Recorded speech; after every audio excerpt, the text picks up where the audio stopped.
Bonjour à tous, c'est l'été en ce 21 juin et bienvenue sur Europe 1 de 9h à 9h30 et sur CNews jusqu'à 10h30. Dominique de Villepin, ancien Premier ministre qui inspira la dissolution de l'Assemblée nationale à Jacques Chirac, préfère la France insoumise au Rassemblement national. Il votera Front populaire. Jean-Pierre Raffarin ne choisit pas entre le RN et LFI. C'est aussi grave, dit-il pour la France. La séquence que nous vivons présente un avantage. La parole est libérée et beaucoup avancent sans masque. Ce n'est pas si fréquent. Éric Ciotti a pris ses responsabilités.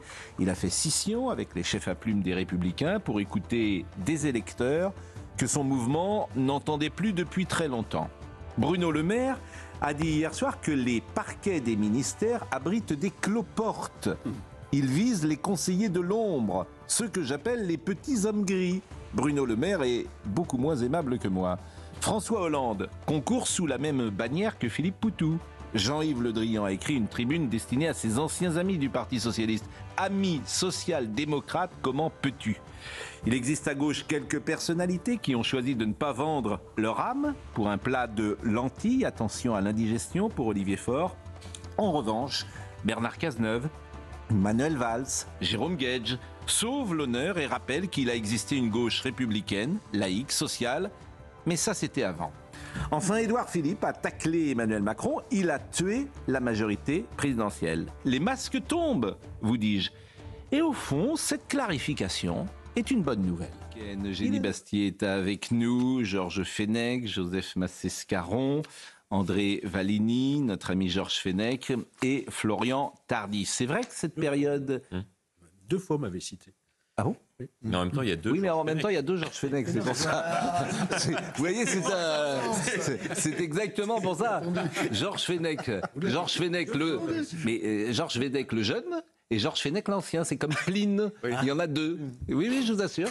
Et là, c'est Georges Fenech le jeune, peut-être, ou Georges Fenech l'ancien. Bon, en tout cas, ça me fait plaisir que vous... nous allons voir, il ne sait même pas. C'est incertitude. Bon, moi, alors, il y a toujours des avantages à toutes les périodes, sans doute. Et c'est vrai que les masques tombent, et moi, ça me plaît, de voir qui est qui. Quand je vois Dominique de Villepin, je comprends beaucoup de choses à droite. C'est le vote islamo richissime, c'est nouveau. C'est pour Dominique de Villepin, c'est intéressant comme vote. Bon, Édouard Philippe, par exemple, très intéressant. Il n'a plus de mots assez durs pour Emmanuel Macron. Écoutons-le, c'était hier. Il y a une alternative qui n'est pas la reproduction de ce qui existait. C'est le président de la République qui a tué la majorité présidentielle. Il l'a dissous. C'est pas moi qui suis parti, c'est pas les fondeurs ou des frondeurs qui l'auraient énervé. Il aurait pu ne pas la tuer. Oui, mais il a décidé de la dissoudre. Très bien, on passe à autre chose. Et autre chose, ça peut pas être exactement la même chose qu'avant. Donc c'est créer une nouvelle majorité parlementaire qui fonctionnera sur des bases différentes de l'ancienne majorité présidentielle. Et j'y suis prêt, et c'est ce que j'essaie de construire. Et c'est pour ça que j'en parle avant le premier tour, pour avoir une chance de le réaliser après le second. Le président a tué la majorité présidentielle. Oui. Ancien Premier ministre. On voit d'ailleurs que Édouard Philippe se réveille parce qu'il a été un peu sonné, je pense, par les dissolutions. Il aurait pu d'ailleurs jouer un coup au moment de ces dissolutions et incarner véritablement l'alternative à Emmanuel Macron pour le centre. Dire voilà, le président a fait une sorte de suicide avec cette dissolution. J'incarne le renouveau. Il a laissé le champ libre à Gabriel Attal. Il n'a pas su saisir, à mon avis, cette occasion parce qu'il ne voulait pas apparaître comme le diviseur de son propre camp. Aujourd'hui, on a l'impression qu'il se réveille un petit peu, mais à mon avis, c'est un peu tard. Il aurait dû, dès la semaine dernière, prendre les devants. C'est quand même la nuit des longs couteaux, là. Oui. C'est la nuit des longs couteaux, puisque... Des petits canifs. Édouard Philippe plantait un coup de poignard dans le dos, devant... C'est plutôt Emmanuel Macron qui lui a mis un coup de poignard dans le dos, pardon. Mais... Macron en disant, tu as tué ta majorité. Voilà. Oui. Alors, on voit bien que là, on est dans une situation de règlement de compte. Il y a une chose, parce qu'on parle très souvent de cohabitation possible. Bon, si le Rassemblement national arrive au pouvoir, ou si, hypothétique, le nouveau Front populaire arrive au pouvoir, mais il y a la troisième cohabitation. Parce qu'il est évident, quand on entend Édouard Philippe, même quand on entend Gabriel Attal, qu'il y aura une cohabitation entre la majorité présidentielle sortante et le président de la République lui-même. Donc, de toute façon, on est dans un cas de figure politique qu'on n'a jamais vu auparavant, où il y aura cohabitation entre les troupes mêmes et Emmanuel Macron. Bon. C'est vrai que le macronisme est en train de devenir un emmanuelisme. C'est-à-dire qu'il est de plus en plus seul. Et d'ailleurs, Gabriel Attal... Non, c'est pas il est de plus en plus seul, c'est qu'il est seul. Il n'y a personne. Donc comme ça, c'est terrible d'ailleurs pour lui, parce que tous ces gens qui hier... C'est terrible la vie politique, ça doit être très cruel, parce qu'effectivement, tout le monde se détourne de lui. Alors, un sondage, le RN est à 35, le Front Populaire à 27. Donc ce qui est intéressant dans ce sondage, c'est que tout le monde monte dans les grands blocs, si j'ose dire, et les petites listes, évidemment, souffrent. 35 Rassemblement National, Front Populaire 27, et majorité présidentielle quand même est à 20, c'est pas rien. Il reste quand même un bloc central assez fort. 20, c'est plus haut que Madame Hayet. Et c'est tous les électeurs de centre-gauche qui s'étaient déportés vers Raphaël Glucksmann durant les européennes, qui reviennent, c'est ce qu'on dit d'ailleurs au sein du camp présidentiel, qui reviennent à la maison. Alors, ces gens-là s'aiment beaucoup, évidemment, parce qu'ils se détestent tellement que la parole se libère. Bruno Le Maire parle des cloportes. Alors, je sais pas, je sais qui ils visent. Oui. Tout Paris sait qui ils visent, les cloportes, c'est les conseillers. Le cabinet noir, qui a ou aurait existé, qui aurait inspiré ou pas la dissolution. Mais ces gens, c'est vraiment les cloportes, c'est ce qu'il a dit. Je ne crois pas qu'on puisse l'écouter d'ailleurs, parce qu'on a toujours des problèmes de temps de parole, mais il a qualifié donc certains conseillers de l'ombre de cloportes, dont regorgeraient les parquets des ministères et les palais de la République. Ce qui est drôle, parce que c'est exactement ce que je dis ici depuis des mois, en fait. Je les appelle les petits hommes gris. Oui, vous êtes plus poli que... Mais quand on disait ça, moi je les connais, effectivement, je ne dirais pas que c'est des cloportes, c'est des gens qui servent à rien, ce qui est différent, mais à rien. Ils font des réunions toute la journée, ils finissent crevés au bout de 2 ans, et ça ne sert à rien. À rien. C'est formidable, des gens qui servent à rien. Ils sont très bien payés, en plus. Oui, je ne fais même pas ce procès-là, mais ça ne sert à Si un président a besoin de conseillers, là, oui, il ferait mieux de regarder, si vous me permettez, il ferait mieux de regarder la télévision. Vous visez les hauts fonctionnaires, vous plutôt. Là, il s'attaque directement aux conseillers du président. Oui, d'accord avec Georges. C'est différent, attention, c'est pas la même catégorie. Non, c'est un peu différent parce que on ne citera pas les noms, ce sont des conseillers en communication, des anciens journalistes. Ce n'est pas des technocrates. C'est pas des technocrates. Non, attendez, il n'y a pas que les conseillers, il dit les parquets des ministères et des palais de la République sont pleins de cloportes, ils sont dans les rainures des parquets. Alors moi j'aime bien ces périodes-là parce qu'effectivement on dit des choses que jamais d'habitude. Tu sais, les gens sont très polis d'habitude, voilà. Et là, boum, dans une période de crise, ils sont dans les rainures des parquets. C'est très difficile de s'en débarrasser. Le mieux est de ne pas les écouter. Moi je pense, il n'y a pas que les conseillers. Il n'y a pas que les conseillers. Bon, donc c'est des cloportes. Bon, la métamorphose des cloportes. Oui, tout à fait. Bon, et alors Dominique de Villepin, alors formidable Dominique de Villepin, et là aussi ça en dit beaucoup sur une forme de... Je pense qu'il y a beaucoup d'électeurs de droite qui doivent se sentir trahis par ces gens-là. Je vous rappelle que Dominique de Villepin a failli concourir pour être président de la République sous la bannière UMP. Et que dit-il 10 années plus tard? Je considère que la priorité doit être donnée à la lutte contre le RN et que le RN constitue aujourd'hui la véritable menace pour notre pays, plus donc que la France insoumise. Alors que sans doute les électeurs de droite ne sont pas tout à fait sur cette position. Il est plus de droite depuis longtemps. Voilà, c'est là que la trahison, elle existe.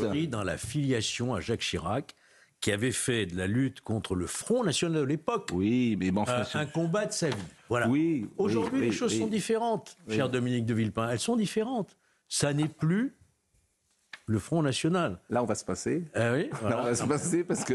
C'est le numéro 2 qui parle. Oui, non, mais... C'est l'ancien ou le jeune? Ça, c'est le jeune. C'est un prisme du passé. Oui. Il le fait s'exprimer, à mon avis, de cette façon. Il y a aussi Gaza. Mais vous m'avez... Pardonnez-moi, Georges, vous m'expliquez en permanence que le Rassemblement National est comment dire... est une histoire, est une idéologie ancienne. Oui, j'ai été élevé à cela. Oui, mais alors, mais c'est quoi votre position?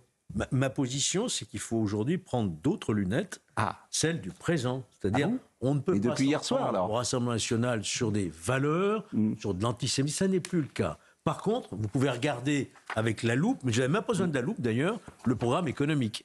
Et là, ça peut vous inquiéter tout de même. Oui, enfin, le programme économique de Renaissance et d'Emmanuel Macron, il a 3 000 milliards de dettes. Donc, ceux qui vont venir donner sur ce terrain des leçons, peut-être ne sont... On doit emprunter... Le problème numéro 1, c'est ça. On doit emprunter 25 milliards par mois. 25 milliards par mois. Le problème numéro 1, c'est ça. On va être la Grèce. Oui. Et si le Rassemblement national gagne, les taux d'intérêt vont augmenter, on ne pourra même plus emprunter. Oui, mais ce que vous dites est possible. Et, oui. Et si la France insoumise gagne, c'est pareil. Donc vous faites quoi? Vous votez pas.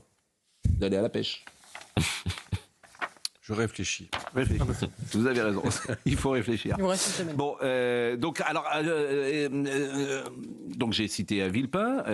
Oui, on l'a vu. Ce qu'a Mais dit personne ne peut Villepin. être étonné par la prise de position de Villepin. Il faut être sérieux. Personne. Ah si, honnêtement. Non, faut être sérieux. Alors franchement, qu'un ancien Premier ministre de Jacques Chirac préfère voter Front Populaire, oui, ça je suis quand même un peu étonné. Remettez de nouvelles lunettes, comme le dit Georges Fenech, parce que ça fait longtemps que la dérive de Dominique Villepin, on la constate. D'accord. Oui. Ça fait longtemps. Et sa position, elle est dictée on a l'impression que c'est la voix du Quai d'Orsay, la voix traditionnelle du Quai d'Orsay par rapport à la question arabe. C'est arabo-musulmane, ça c'est clair.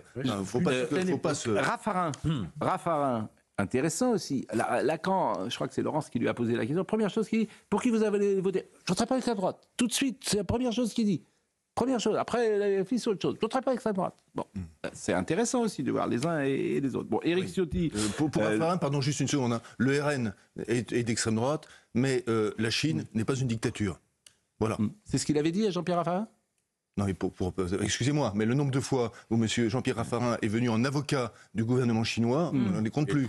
Alors très franchement, qu'il fasse la leçon. Pardonnez-moi, oui. Donc bon, il y a quand même des choses qu'il faut rappeler. Je crois on n'a pas le droit de l'écouter malheureusement parce qu'on est en temps de parole également. Donc en fait, on peut écouter plus personne. C'est formidable. Pendant les périodes d'élection, c'est là qu'on peut le moins écouter les uns les autres. Il faudrait avoir des marionnettes avec des... Mais oui, exactement. Exactement. Ah bah des marionnettes, il y en a quelques-unes. Bon, Jean-Luc Mélenchon a donné une interview assez longue dans le Figaro, très intéressant. Surtout il veut la nouvelle France. Aujourd'hui, un Français sur 4 a un grand-parent étranger. Dans les années 50, c'était 1 sur 10. La nouvelle France, c'est le résultat de l'immigration et d'un grand brassage qui ne produit qu'un seul peuple. Il faut le valoriser dans l'imaginaire collectif au lieu d'acter la balkanisation communautaire.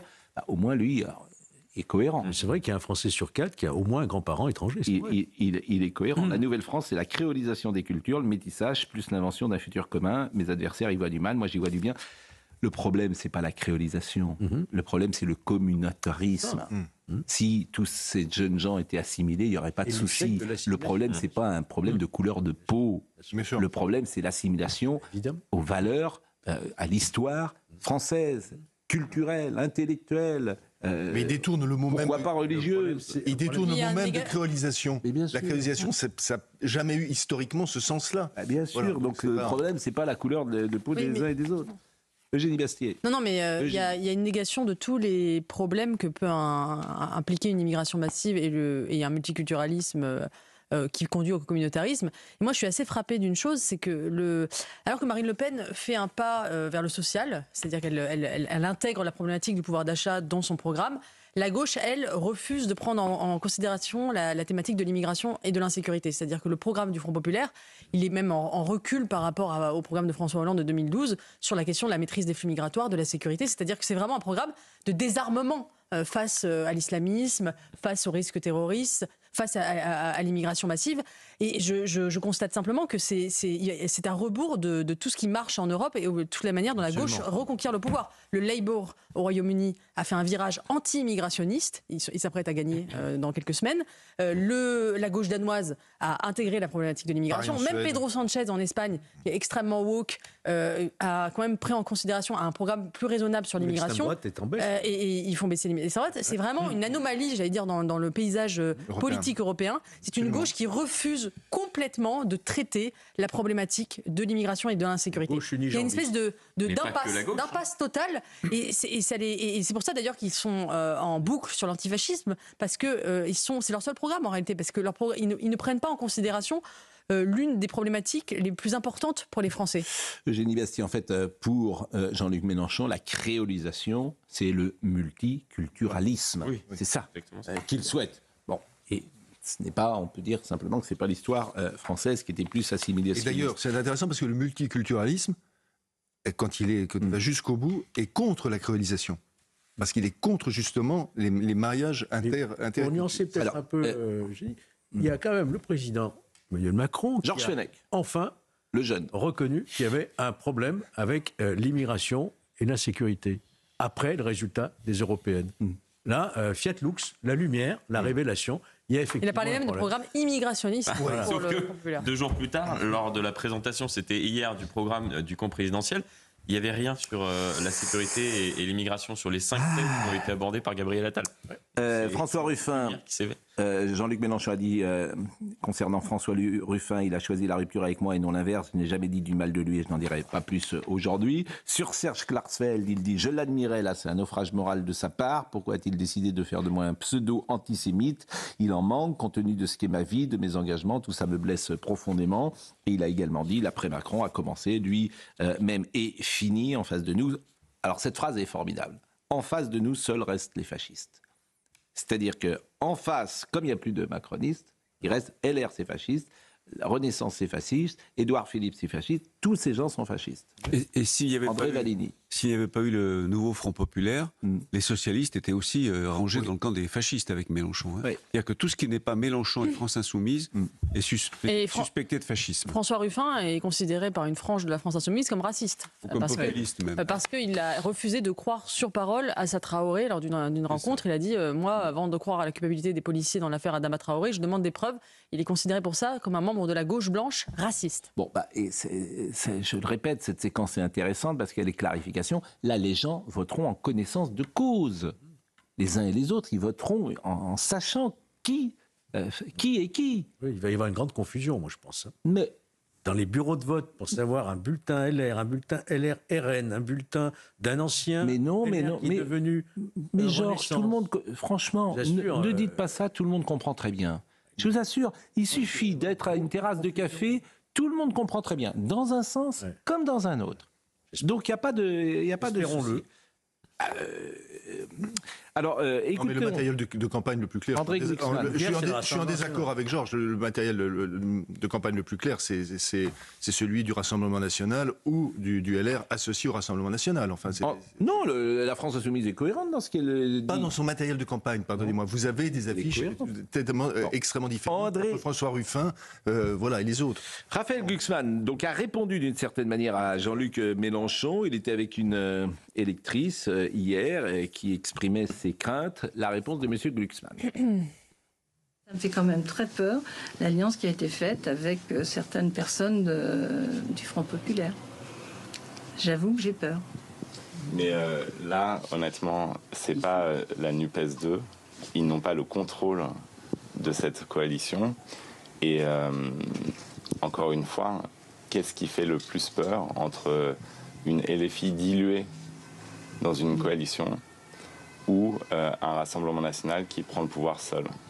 Et le problème qu'on a, c'est que Emmanuel Macron, en décidant de cette dissolution et en laissant 15 jours à l'ensemble de la classe politique pour s'organiser et à la campagne pour avoir lieu, en réalité, il a, comme il le dit lui-même, jeté une grenade dégoupillée au milieu du pays.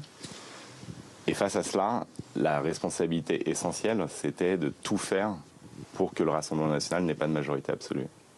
Et vous savez, moi, j'ai les mêmes préventions que vous. Hein. Ouais, mais je pense.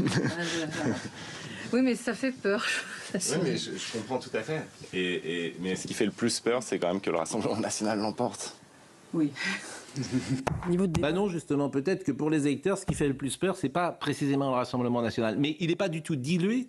Mais c'est ça le problème. Elle n'est pas du tout diluée, la France. Elle est majoritaire. Oui. Donc, monsieur Glucksmann, c'est ça qui est sidérant.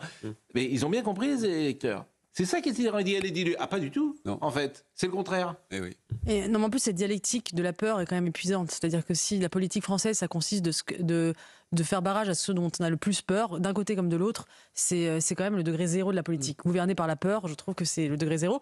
Raphaël Glucksmann, il ajoute à un reniement moral une défaite stratégique. Parce qu'en réalité, ce qu'il est en train de faire, s'il était allé tout seul avec Place Publique, qu'il avait présenté dans des circonscriptions, il empêchait finalement la France Insoumise d'être au second tour. Et on sait très bien que dans les cas de duel RN France Insoumise ou RN Front Populaire, eh bien les électeurs du centre vont plus se tourner vers le RN. Donc en fait, ce qu'il a fait, Raphaël Glucksmann, c'est au nom de la peur de l'extrême droite, il est en train de se faire complice de la victoire du RN. Donc c'est un double cocu. Il a renié ses convictions et en plus, il n'aura aucun bénéfice stratégique. Il va se faire le complice de la victoire du RN. Franchement, moi j'ai presque de la peine pour lui parce que c'est quand même une faiblesse à la fois morale et politique absolument abyssale. C'est un destin politique brisé. Raphaël Glucksmann. Il avait levé une espérance. Et puis, il a entièrement, il s'est soumis. Voilà. C'est vraiment une occasion manquée pour la gauche, celle d'André Valigny, de revenir sur le devant de la scène. Georges a raison, vous aussi Eugénie, vous avez raison. Moi j'aurais rêvé que le PS parte seul. Mais bien sûr, il aurait dû faire ça. Attendez, ou même avec les communistes et les Verts, dans l'ancienne Union de la gauche, sans la France insoumise. Le problème, c'est qu'on n'était pas au deuxième tour et que la France insoumise a pris la gauche en otage. Il n'y a que sans eux, et la menace est toujours là, sans eux, on n'est pas au deuxième tour. C'était ça le dilemme auquel étaient confrontés les socialistes. Oui, mais il y aurait eu des deuxièmes tours dans ce cas-là ensemble RN et Bernard Cazeneuve aurait beaucoup plus perdu en réalité. Bernard Cazeneuve. Alors lui, Bernard Cazeneuve, jamais dans son histoire, même au moment du Front populaire, nous n'avons vu la gauche s'allier avec l'extrême gauche. Donc lui, il est clair sur ses appuis, si j'ose dire, contrairement évidemment à bon nombre de socialistes. Et à son président. Son président, Jean-Marc Ayrault, enfin bref, toute ces jeunes gens qui effectivement seront sous la même bannière que Philippe Poutou. Vous avez Éric Dupond-Moretti qu'on n'avait pas vu si cinglant avec la gauche pendant toutes ces années. Éric Dupond-Moretti qui à l'époque réservait ses flèches pour la droite. Monsieur Poutou crache toute la journée sur la police de notre pays et a eu l'outrecuidance, l'audace, l'indignité et le déshonneur d'aller se présenter à Trèbes, là où on a tué le colonel Beltrame. Indécent. Oui, indécent. Mais bien sûr que c'est indécent. C'est indécent. Mais vous avez entendu François Hollande dire un mot ? Non. Non, mais je vous pose une question. Personne l'a questionné. Est-ce que vous avez... il n'a pas besoin, généralement, ces gens-là. Journaliste qui lui a posé la question. La présence de Poutou. Mais il peut... Vous savez très bien que s'il veut faire un tweet... Vous avez entendu un mot de ces gens-là dire quelque chose sur Philippe Poutou ? Est-ce que vous avez entendu un mot ? Moi, je le dis. Oui, mais vous n'êtes pas candidat. Le fichier S à Avignon, pour moi, c'est aussi choquant. Et vous avez entendu un mot de François Hollande ? Je crois qu'Olivier Faure a dit quelque chose sur... Vous croyez le fichier S d'Avignon. Mais il est quand même sous sa bannière. Eh oui. Il est sous sa bannière, il a signé. C'est très gênant. Oui, mais c'est pas, en fait, c'est pas gênant. Tous vos mots, tout ça. Alors j'ai dit que c'était indécent. Ça vous va, indécent ? Ne m'engueulez pas. Non, mais bon. C'est inacceptable. Voilà, parce que, en fait, tous ces mots, vous savez, c'est pas gênant. C'est indécent. Voilà. Et inacceptable. Et vous voyez, dès que je vous force un peu à dire les mots. Bon, monsieur Vanini. Et j'irai la semaine prochaine soutenir Jérôme Gage dans l'Essonne. Qui lui a refusé. Oui, et il a bien fait. Bien sûr, il a refusé. Il s'en sortira gagnant à long terme. Mais c'est très possible, bien sûr. Glucksmann s'est abîmé dans cette affaire. Exactement. Il est 9h24. Thomas Hill. C'est l'été. Vous vous rendez compte d'habitude dans quel état d'esprit on est le 21 juin. Oui. Michel Platini est né un 21 juin. Françoise Sagan est née un 21 juin. Le chat d'Anissa également, ouais. Oui. Qui ça, vous avez dit ? Le chat d'Anissa. Le chat d'Anissa. Le chat j'avais pas compris. Le chat d'Anissa. Anissa Dadi. Bon, absolument, bien sûr. Ah oui, non, mais ça, oui. Effectivement, c'est une personnalité infiniment plus importante que celle que j'avais citée. Mais bon, bien évidemment. On va mettre les choses en balance. Évidemment, cher ami, évidemment. Bon, on vous laisse jusqu'à 11h.